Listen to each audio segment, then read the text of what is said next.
Assalamualaikum warahmatullahi wabarakatuh. Sahabat yang beriman, ini adalah yang membuat malaikat Jibril alaihissalam ketakutan. Malaikat Jibril alaihissalam memiliki kedudukan yang tinggi di sisi Allah subhanahu wa ta'ala sebagaimana firman-Nya.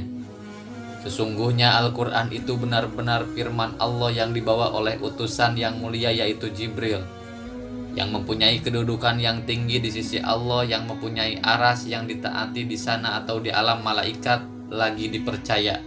Al-Quran Surat At-Takwir ayat 19-21. Meskipun sedemikian agung kedudukan di sisi Allah subhanahu wa ta'ala, malaikat Jibril alaihissalam senantiasa takut apabila suatu hari kehilangan ridho Allah subhanahu wa ta'ala.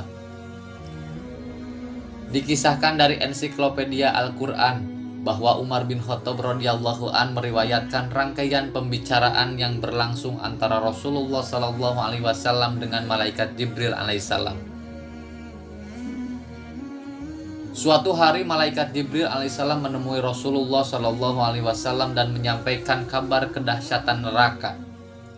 Malaikat Jibril berkata, "Neraka itu hitam pekat, bunga apinya tidak dapat meneranginya, nyalanya tidak dapat dipadamkan. Demi Dat yang mengutusmu dengan kebenaran, wahai Muhammad, seandainya sebesar lubang jarum dibuka dari Jahannam, niscaya seluruh yang ada di permukaan bumi mati karena panasnya.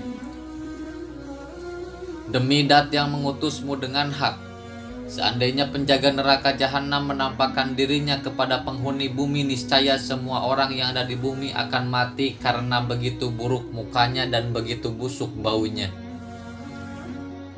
Demi Dat yang mengutusmu dengan hak, seandainya satu mata rantai penghuni neraka yang panjangnya 70 hasta diletakkan di atas gunung-gunung dunia, niscaya gunung pun akan hancur berkeping-keping, bahkan bumi pun ikut hancur." Rasulullah Shallallahu Alaihi Wasallam berkata kepada malaikat Jibril, "Cukup wahai Jibril, agar hatiku tidak gemetar yang mengakibatkan kematianku." Setelah menyampaikan kengerian neraka kepada Rasulullah Sallallahu Alaihi Wasallam, malaikat Jibril pun menangis. Ketika melihatnya menangis, Rasulullah Sallallahu Alaihi Wasallam pun bertanya, "Mengapa engkau menangis wahai Jibril? Bukankah engkau punya kedudukan mulia yang dianugerahkan Allah kepadamu?" Malaikat Jibril alaihissalam menjawab, "Bagaimana aku tidak menangis? Aku lebih berhak menangis. Siapa tahu jika Allah yang maha mengetahui kelak akan memberikanku kedudukan yang bukan sebagaimana kedudukanku saat ini, aku tidak tahu. Mungkinkah aku diuji sebagaimana iblis? Dulu ia berasal dari golongan malaikat. Aku tidak tahu. Mungkin aku diuji sebagaimana Harut dan Marut." Setelah mendengar kekhawatiran malaikat Jibril alaihissalam, akhirnya Rasulullah Shallallahu Alaihi Wasallam pun ikut menangis.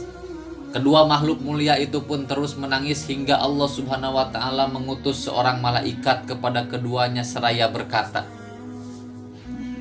"Wahai Jibril, wahai Muhammad, sesungguhnya Allah Subhanahu Wa Taala menjamin kalian dari kemungkinan melakukan kedurhakaan kepadanya." Maka keduanya pun merasa tenang. Lalu malaikat Jibril alaihissalam naik kembali ke langit. Kisah selanjutnya dalam kitab Al-Khusyu fis Shalat karya Al-Hafidz Ibnu Rajab. Ketika Rasulullah Shallallahu Alaihi Wasallam sedang duduk dengan malaikat Jibril, lalu langit tiba-tiba terbelah dan turunlah malaikat. Lalu malaikat tersebut mendatangi Rasulullah dan malaikat Jibril. Ketika malaikat itu muncul, Rasulullah melihat malaikat Jibril tanpa menciut dan gelisah. Malaikat itu pun kemudian bertanya kepada Rasulullah Sallallahu Alaihi Wasallam, "Ya Rasulullah, aku membawa pesan yang diutus oleh Allah kepadamu. Aku datang untuk memberikanmu pilihan. Jalani kehidupan Nabi sebagai raja atau sebagai hamba sahaya." Rasulullah Shallallahu Alaihi Wasallam kemudian melihat ke arah malaikat Jibril alaihissalam, dan malaikat Jibril mengisyaratkan untuk memilih hidup sederhana. Dan Rasulullah pun menjawab malaikat tadi, "Aku memilih menjadi nabi yang hidup sebagai hamba sahaya atau fakir miskin." Kemudian malaikat itu pun pergi meninggalkan Rasulullah Shallallahu Alaihi Wasallam dan malaikat Jibril alaihissalam. Lantas malaikat Jibril berkata, "Kejadian ini sangat aneh sekali. Malaikat itu tidak pernah sekalipun turun ke bumi kecuali saat ini." Rasulullah Shallallahu Alaihi Wasallam bertanya, "Mengapa engkau terlihat gelisah dan ketakutan, wahai Jibril?" Malaikat Jibril alaihissalam menjawab, "Demi Allah, aku tidak pernah berpikir ia akan turun ke bumi kecuali untuk mengabari datangnya hari kiamat." "Siapa malaikat tadi?" tanya Rasulullah. "Dialah Israfil, sang peniup sangkakala," jawab malaikat Jibril alaihissalam. Malaikat Israfil alaihissalam memiliki 600 sayap, sama dengan malaikat Jibril alaihissalam, namun satu sayap malaikat Israfil alaihissalam setara dengan ukuran 600 sayap milik malaikat Jibril yang disatukan.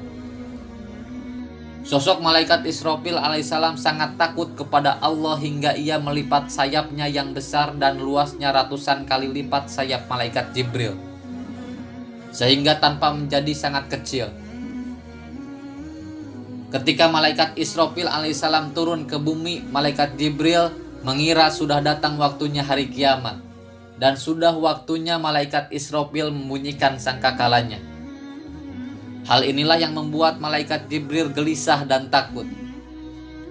Makhluk mulia sekelas malaikat Jibril alaihissalam dan Rasulullah Shallallahu Alaihi Wasallam yang tidak diragukan lagi pangkat dan kedudukannya di sisi Allah Subhanahu Wa Taala. Namun hal itu tidak menghilangkan rasa khawatir pada diri mereka akan kemurkaan Allah Subhanahu wa Ta'ala. Mereka selalu tetap waspada terhadap murka Allah dan menganggap kemuliaan diberikan kepada mereka adalah ujian bagi mereka.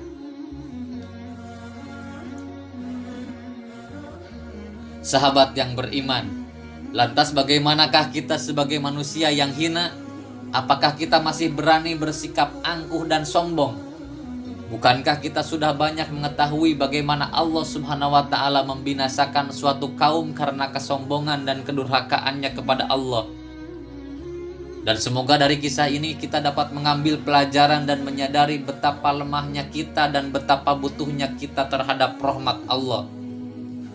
Dan semoga kisah ini bisa menambah ilmu pengetahuan dan menambah ketakwaan kita kepada Allah Subhanahu wa Ta'ala.